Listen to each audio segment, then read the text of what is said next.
Shortly before he died, the last great chief of the Crow Nation, Plenty-Coup, told his story, up to a certain point at least. He said, "When the buffalo went away, the hearts of my people fell to the ground, and they could not lift them up again. After this, nothing happened." In his book, Radical Hope, Jonathan Lear describes the philosophical and spiritual prompts of Plenty-Coup. The Crow Nation's culture was collapsing, and in the midst of that reality, Chief Plenty-Coup demonstrated genuine courage, a deep trust in his vision and his religious practice, and radical hope. He drew from his past to trust in a future not yet envisaged. Nothing here but optimism, something else that's rooted in a relationship with God where courage, trust, and hope align and come together and define a new reality.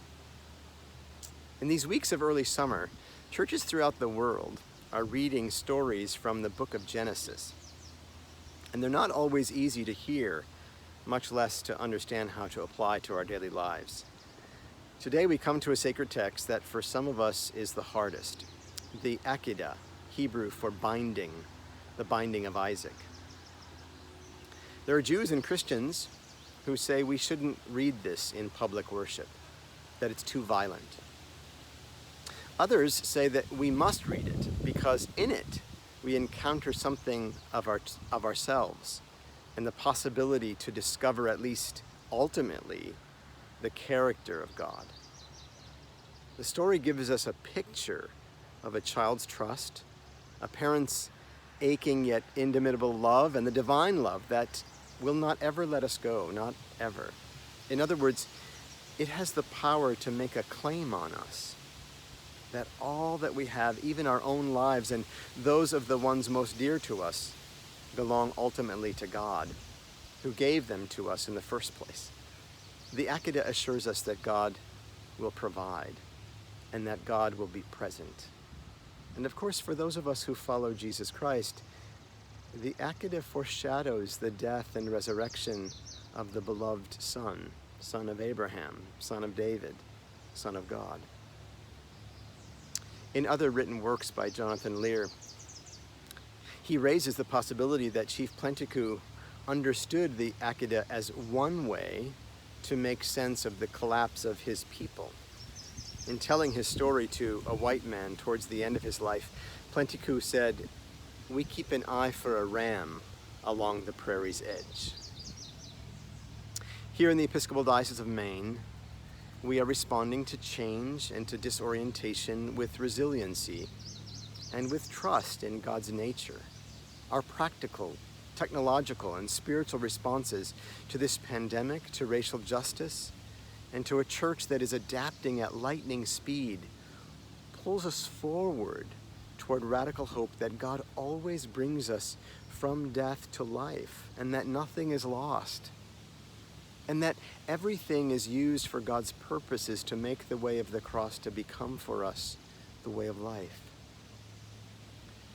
Jesus said in today's gospel, "Whoever welcomes you welcomes me, and whoever welcomes me welcomes the one who sent me." This message of Jesus is vitally and urgently relevant in the world in which we find ourselves.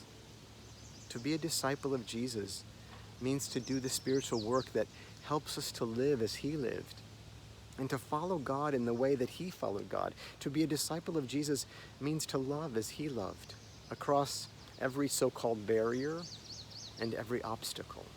The virus, the abuse of privilege, the destruction of creation, the loss of security. And to do this, we lean on God, not thinking that we can do it on our own. In one of our town hall meetings earlier this month, and again during a joint meeting of the Standing Committee and the Commission on Ministry,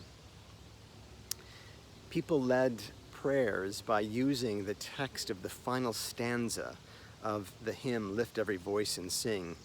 Many of you know its provenance. James Weldon Johnson wrote it in 1900, and his brother composed the music for it in 1905. It was first used to celebrate Abraham Lincoln's birthday. It's often referred to as the Black National Anthem. It has ascended to new heights of popularity in the past month. God of our weary years, God of our silent tears, Thou who hast brought us thus far on the way, Thou who hast by Thy might led us into the light, keep us forever in the path, we pray. Lest our feet stray from the places, our God, where we met Thee, lest our hearts, drunk with the wine of the world, we forget Thee.